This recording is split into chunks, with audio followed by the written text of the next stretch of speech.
Électrochoc, le podcast des électrons libres.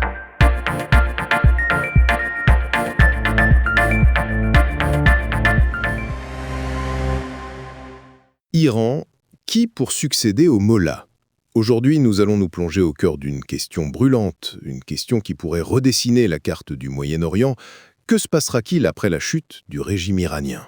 C'est une question vertigineuse, Max. Le régime théocratique, en place depuis 1979, semble plus fragile que jamais. Il est pris en étau entre des sanctions internationales écrasantes, une économie à genoux et surtout une contestation populaire qui ne faiblit pas.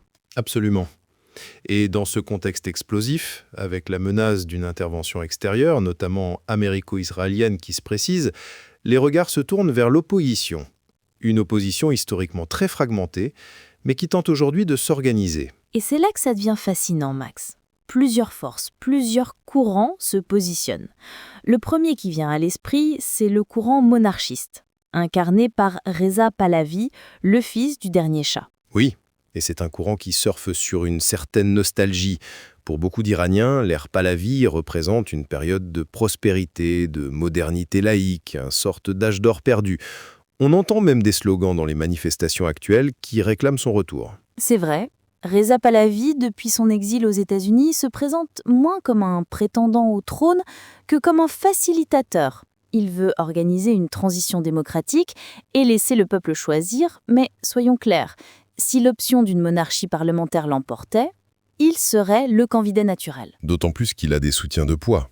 Washington le voit comme une option stable, pro-occidentale, capable d'éviter le chaos.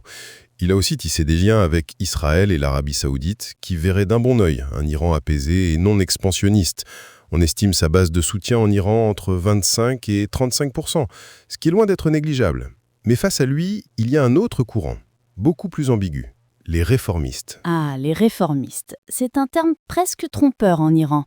On parle de figures qui sont astérisques à l'intérieur astérisque du système. Ils promettent des ajustements, des réformes, mais sans jamais remettre en question les fondements du pouvoir des mollahs. Exactement. Ce sont des personnages comme les anciens présidents Khatami ou Rouhani. Le problème, c'est que la population ne les croit plus. Ils sont vus comme des complices du régime, des collabos qui ont profité du système. Le taux d'abstention record des dernières élections le prouve. Les Iraniens ont massivement rejeté cette illusion de choix. Donc leur chance de survie politique en cas de chute du régime est quasi nulle. Ils n'ont aucune base populaire. Ils sont totalement discrédités. Ce qui nous amène à une force bien plus authentique, mais aussi beaucoup plus diffuse, la société civile. C'est une mosaïque incroyable d'activistes, d'intellectuels, de syndicalistes, de jeunes. Et de femmes surtout. Le mouvement Femmes, Vie, Liberté, né après la mort tragique de Mahsa Amini, est devenu le symbole de cette résistance. On a des figures incroyables comme le prix Nobel de la paix Narges Mohammadi, qui continue son combat depuis sa cellule de prison. C'est le cœur battant de la contestation. Le problème, c'est leur manque de structure. C'est une nébuleuse, un réseau décentralisé. C'est une force immense pour déchirer le régime. Mais est-ce une force capable de prendre le pouvoir et de gouverner ? C'est la grande inconnue. D'autres sont bien plus structurés. Je pense aux Moudjahidines du peuple, le MEK. C'est l'organisation d'opposition en exil la plus connue, notamment en France, mais aussi la plus controversée. Très controversé. C'est un mouvement islamo-marxiste dirigé par Mariam Rajavi qui a un passé très lourd. Ils ont participé à la révolution de 1979 avant de se retourner contre les mollahs, mais beaucoup d'Iraniens ne leur pardonnent pas leur alliance avec Saddam Hussein pendant la guerre Iran-Irak. C'était perçu comme une trahison nationale. Donc, malgré leur lobbying intense en Occident, leurs chances d'accéder au pouvoir sont infimes. Ils sont toxiques pour une grande partie de la population et des acteurs internationaux. Absolument.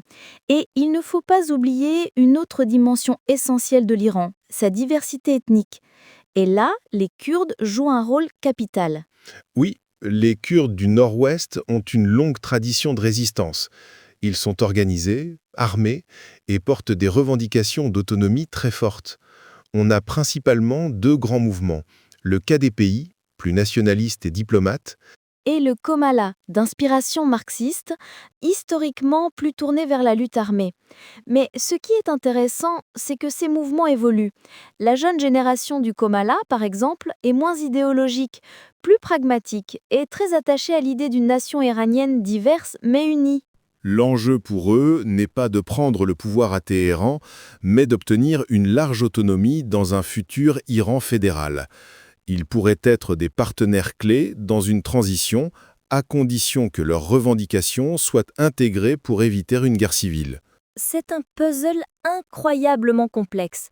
On a les monarchistes, soutenus par l'Occident, des réformistes discrédités, une société civile vibrante mais éclatée, des moudjahidines controversés et des minorités ethniques puissantes comme les Kurdes. Sans oublier les nationalistes laïcs, héritiers de Mossadegh, qui prônent une république démocratique, mais manquent d'une organisation de masse.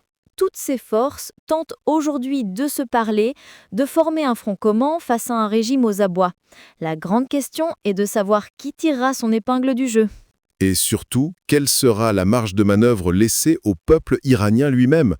Entre les ambitions des puissances étrangères et la complexité de l'opposition interne, l'avenir de l'Iran s'écrit en ce moment même sous haute tension. Une chose est sûre, les prochaines étapes seront décisives. Soutenez les électrons libres. Abonnez-vous sur lel.media.